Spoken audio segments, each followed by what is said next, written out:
নমস্কার, যুক্তি তর্ক সঙ্গে অর্কই আপনাদের স্বাগত। আপনাদের সঙ্গে আমি অর্কপ্রভ সরকার। আদালতে কানমোলা খাওয়াটা নবান্ন কার্যত অভ্যেসে পরিণত করে ফেলেছে। বিগত 2-3 বছরে কলকাতা হাইকোর্ট বা সুপ্রিম কোর্ট থেকে রাজ্য সরকার কোনো মামলায় সুরাহা পেয়েছে কিনা আমি তো মনে করতে পারছি না। সোমবার বেশ কয়েকটি বিষয়ে শুনানি হয়।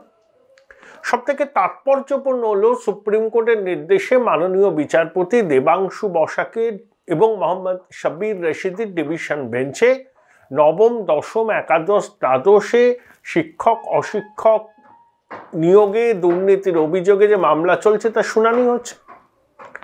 সেখানে যাদের অভিযোগ যা বেআইনি পথে ঘুরপথে চাকরি পেয়েছেন তাদের উপরে সওয়াল করছেন কে? কল্যাণ বন্দ্যোপাধ্যায়। কল্যাণ বন্দ্যোপাধ্যায় আইনজীবী হিসাবে প্রতিষ্ঠিত আইনজীবী। সেই ভিখারি পাসওয়ানের সময় থেকে তার নাম আমরা জানি, খুব টাকাপুকো ধরনের মানুষ। তিনি সওয়াল করছেন আদালতে সুপার নিউম্যারিক পোস্ট তৈরি করে যারা ঘুরপথে বা বেআইনিভাবে চাকরি পেয়েছেন তাদের চাকরিটাকে টিকিয়ে রাখা হোক। মাননীয় বিচারপতি দেবাংশু বসাকের ডিভিশন বেঞ্চের কি পর্যবেক্ষণ? কে কতদিন চাকরি করলো তার মানে এই নয় সে যদি বেআইনিভাবে চাকরি পায় তাহলে তার নিয়োগটা বৈধ। অর্থাৎ বেআইনিভাবে চাকরি প্রাপকদের এসএসসির উচিত চিহ্নিত করে চাকরিচ্যুত করা। তাৎপর্যের ব্যাপার হলো এখনো পর্যন্ত সেই উদ্যোগ তারা নেয়নি। কেন তারা প্যানেল প্রকাশ করছে? এত অনীহা কেন? নম্বর বিভাজন সহ প্যানেল প্রকাশিত হলে সমস্ত পরীক্ষার্থী চাকরি প্রার্থী জানতে পারবেন যে তাদের অবস্থান কি, তারা মেধা তালিকায় তাদের অবস্থান কি, তারা কি প্রথমেই মেধা তালিকায় চাকরি পাবেন না, ওয়েটিং লিস্টে অপেক্ষা করতে হবে না, তাদের কোনো সুযোগই নেই, এত নিচের দিকে তাদের পজিশন, কিন্তু না মেধা তালিকা প্রকাশ করবে না। এসএসসি স্বীকার করছে 58 জন, এটা ঠিক পাবেন আইসবার, যে 58 জনের নাম কোনো তালিকাতেই ছিল না, কোনো ইন্টারভিউ দেয়নি, তারা এখনো চাকরি করছে। তাহলে যারা বেআইনিভাবে চাকরি পেয়েছে তাদের চাকরিটা বাতিল করতে অসুবিধা কি? কল্যাণবাবুর অদ্ভুত যুক্তি, সুপার নিউম্যারিক পোস্ট তৈরি করে ঘুরপথে যারা চাকরি পেয়েছেন তাদের চাকরিটাকেও টিকিয়ে রাখা হোক। অর্থাৎ স্কুলে মেধায় নিযুক্ত ছেলেমেয়েরাও পড়াবে আর ঘুরপথে ঘুষ দিয়ে যারা চাকরি পেয়েছেন তারাও পড়াবেন। বিচিত্র। কল্যাণবাবুর মতো একজন আইনজীবী সওয়াল করছেন। আগে রাজ্য সরকার একবার সিদ্ধান্ত নিয়েছিল সুপার নিউম্যারিক পোস্ট তৈরি করা হবে। মাননীয় বিচারপতি অভিজিৎ গঙ্গোপাধ্যায় জানতে পেরে আদালতে গর্জে উঠেছিলেন, কার মাথা থেকে এই আইডিয়াটা বেরিয়েছে সিবিআই তদন্ত করে সেটা খুঁজে দেখা হোক। আসলে ভয়টা অন্য জায়গায়। ভয়টা হলো এই, যদি চাকরিটা বাতিল হয়ে যায় আদালতের নির্দেশে, যাদেরকে টাকা দিয়ে এরা চাকরিটা পেয়েছে তাদের কাছ থেকে তারা টাকা ফেরত চাইবে এবং অনুমান তারা যাদেরকে টাকাটা দেয়া হয়েছে তারা শাসক দলের মাতব্বর। তাহলে পরিস্থিতি উত্তপ্ত হতে পারে। নির্বাচনের আগে এরকম অনভিপ্রেত অনাকাঙ্ক্ষিত পরিস্থিতি শাসক দল চায় না, তাই মরিয়া হয়ে সওয়াল। প্যানেল প্রকাশ করতে অসুবিধা কি? কিভাবে সুপার নিউম্যারিক পোস্ট তৈরি করে ঘুরপথে যারা নিয়োগ পেয়েছেন তাদের চাকরিতে টিকিয়ে রাখার কথা বলা হয় আদালতে? তাহলে এটা যদি একটা এক্সাম্পল সেট হয়, বিভিন্ন দপ্তরে নিয়োগ নিয়ে গন্ডগোল আছে সেখানেও এই দাবি উঠবে। অর্থাৎ স্বীকৃত হয়ে যাবে যে টাকা পয়সা দিয়ে চাকরি পাওয়া যেতে পারে, তারপর সুপার নিউম্যারিক পোস্ট তৈরি করে সেই বেআইনি নিয়োগগুলোকেও বৈধতা দিয়ে দেওয়া হবে। বারে অদ্ভুত যুক্তি। দ্বিতীয় আসন, শেখ শাহজাহান এখনো অধরা। মাননীয় পুলিশের মহানির্দেশক রাজীব কুমারের স্বগতোক্তির পরেও কিন্তু তার টিকিটে ছুটে পাওয়া গেল না। কেউ যদি বলেন যে পুলিশের অপদার্থতা, কেবলকে খুব ভুল বলা হবে, আসলে না, অপদার্থতা নয়। 13 তলা 14 তলা থেকে সবুজ সংকেতটি পুলিশ পায়নি। সেই জন্যই ধরতে পারছে না, পেলে 1 ঘন্টা লাগবে শেখ শাহজাহানকে ধরতে। কিন্তু শেখ শাহজাহান অধরা, কিন্তু তার আইনজীবী সোমবার আদালতে সওয়াল করলেন, মাননীয় বিচারক জয়সেনগুপ্তর এজলাসে সে মামলায় পার্টি হতে চায়। আচ্ছা, ওকালতনামায় তো সই করতে হয়, তাহলে শেখ শাহজাহান নিশ্চয়ই সই করেছেন, তাহলে উকিল জানেন তিনি কোথায় আছে, কিন্তু না, রাজ্য পুলিশ জানে না, 13 তলা 14 তলা জানে না। আর সব থেকে মজার ব্যাপার হচ্ছে, রাজ্যের অ্যাডভোকেট জেনারেল কিশোর দত্ত যখন সওয়াল করছেন, তখন তার পাশে থেকে সেই আইনজীবী কিশোর দত্তকে বারবার নানা পয়েন্ট বলছিলেন। তো মাননীয় বিচারপতি জয় সেনগুপ্ত বিষয়টা দেখে প্রশ্ন করেন, আপনি কে? আপনি কি জুনিয়র আইনজীবী সরকারের? আপনি মাননীয় অ্যাডভোকেট জেনারেলকে বারবার বলছেন কেন? তখন সেই আইনজীবী বলেন তিনি শেখ শাহজাহানের আইনজীবী। অর্থাৎ রাজ্য সরকারের সওয়াল করছেন এজি, শেখ শাহজাহানের আইনজীবী কানে কানে তাকে বলছেন, পরামর্শ দিচ্ছেন, এটা বলুন ওটা বলুন। বিচারপতি লক্ষ্য করেছেন, আদালতের অন্য যারা ছিলেন তারা লক্ষ্য করেছেন। তখন সেই আইনজীবী বলে আমি শেখ শাহজাহানের আইনজীবী। তখন বিচারপতি বলেন, তাহলে আপনার মক্কেল কেন সারেন্ডার করছে না? কেস ডায়েরি জমা দেয়নি নাজর থানা? টেলিভিশনের ফুটেজে দেখা গেছে অনেকে আক্রমণ করেছে ইডির আধিকারিকদের, কিন্তু বেছে বেছে 4 জনকে ধরা হয়েছে, বাকিরা কোথায়?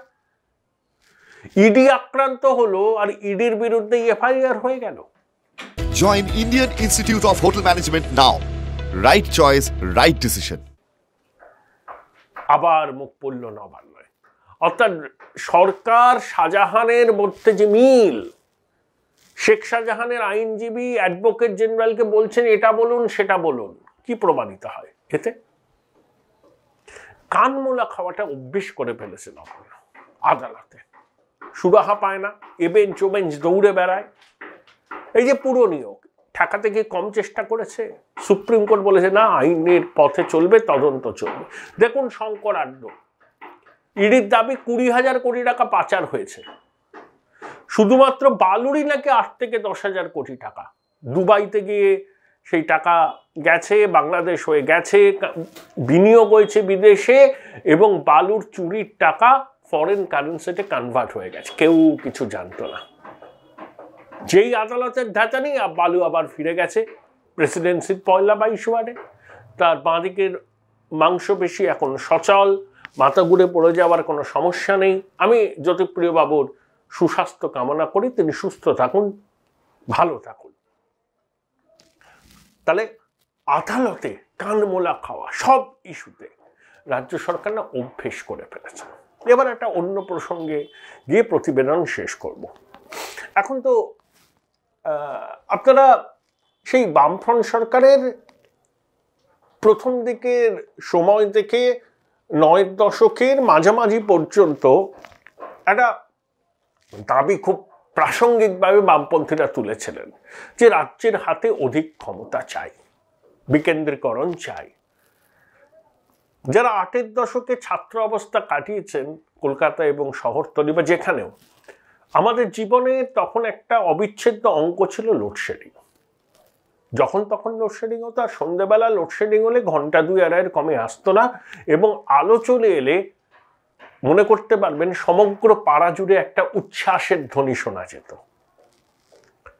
তো তখন তো রাজনীতিতে শাসক বিরোধীদের চর্চা ছিল, কিন্তু চোর চোর চোর এইসব শব্দবন্ধ ব্যবহার হতো না। তো রাজ্যের হাতে অধিক ক্ষমতা চাই এরকম স্লোগান যেমন ছিল, আমার বেশ মনে আছে, আমি অনেক জায়গাতেই দেখেছি রাজ্যের হাতে অধিক মোমবাতি চাই, রসিকতা। তা ক্ষমতার কতটা কি বিকেন্দ্রীকরণ হয়েছে সেটা পরের কথা, কিন্তু একটা জিনিসের বিকেন্দ্রীকরণ হয়েছে, কি বলুন তো? সেটা কলকাতা, সেটা বই মেলা। 70 দশকের 7-এর দশকের শেষের দিকে কয়েকজনের কিছুটা জেদ, কিছুটা আবছা আবছা আবেগ, এই সবকে ভিত্তি করে ওই কলকাতার ময়দানের ওখানে একাকী মাধবীর মতো এককভাবে জেগে উঠেছিল কলকাতা বইমেলা। তারপর গঙ্গা দিয়ে অনেক জল বয়ে গেছে, 47 না 48তম বইমেলা 2024-এ, কিন্তু বইমেলার বিকেন্দ্রীকরণ হয়েছে। এখন পাড়ায়, অঞ্চলে, জেলা শহরে, এমনকি প্রত্যন্ত জনপদেও বইমেলা হয়। রাজশেখর বসুর মতো মানুষ যদি থাকতেন তাহলে তিনি বলেছিলেন না, কোরক সঙ্গ বনাম অমুক সঙ্গের খুব আড়াআড়ি, খুব ঝগড়া সরস্বতী পুজো ফুটবল খেলাকে কেন্দ্র করে। এখন তারা অন্যভাবে রেষারেষি করতেন। আমার পাড়ার বইমেলায় 23টা স্টল হয়েছে, ওর পাড়ার বইমেলায় কেন 26.5টা স্টল হলো? তা বাঙালি তো হুজুক প্রিয়, বই কিনছে, বই পড়ছে, কফি খাচ্ছে, সিঙ্গারায় কামড় দিচ্ছে, কফি শপে ঢুকে যাচ্ছে, আবার ব্যাগ ভর্তি বই নিয়ে বেরোবার সময় স্টলে দেখছে ভাজা মুরগি, সেই মুরগি লেহন না করলে কি চলে? বাঙালি তাই করছে। 2023-এর বইমেলায় 35-36 লক্ষ মানুষের পদধূলি পড়েছিল, 25 কোটি টাকার ব্যবসা হয়েছে, খুব ভালো। কিন্তু এখানে আমার একটা suggestion publishers and book seller guild এবং অনুরোধ বলবো, সাজেশন নয়, এবং সমস্ত প্রকাশকদের কাছে, দেখুন বাংলা ভাষায় চর্চা কিন্তু কমছে। নতুন প্রজন্মের অনেকেই কিন্তু সেভাবে বাংলা ভাষার চর্চা করেন না। বিশেষত আমাদের অভিভাবকদেরই দোষ। আমরাই ছেলে মেয়েদের বলি যে ওই বাংলা ভাষায় চর্চা করে লাভ নেই, ওর থেকে হিন্দি ইংরেজিটা শেখা ভালো। কেউ কেউ একটা করে বিদেশি ভাষাও শিখে নেয়, মান্দারিন ফরাসির খুব চাহিদা। কিন্তু বিশ্বায়নের বৃত্তে বেঁচে থাকার উদ্যোগকে আমি খারাপ বলে মনে করি না, কিন্তু ওই এখনো অনেক মানুষ আছে, তাদের সংখ্যা কম নয়, কয়েক কোটি, তাদের কাছে কিন্তু এই বিশ্বায়নের স্বপ্নে বিভোর হওয়ার মতো সুযোগও নেই, সামর্থ্য নেই। আবার অনেকে আছেন একেবারে নিরক্ষর, সুযোগ পায়নি। যদি বইমেলা কর্তৃপক্ষ, প্রকাশক, পুস্তক প্রেমীরা এই বইমেলার মধ্যেই একটা শিক্ষা শিবিরের আয়োজন করেন, কিছু নিরক্ষর ছেলে মেয়েদের স্বাক্ষর করব বইমেলা পর্বের মধ্যেই, বিদ্যাসাগর মশাইয়ের বর্ণ পরিচয় তুলে দেব, সহজ পাঠ তুলে দেব, বইমেলা শুরুর থেকে শেষ দিন পর্যন্ত কিছু ছেলে মেয়েকে স্বাক্ষর করব, এবং যাদের রেস্তোর জোর আছে, যাদের উদ্যোগ আছে, সারা বছর তারা এই কর্মসূচিটা কিন্তু নিতে পারেন। যারা ব্যবসায়ী তাদেরও লাভ।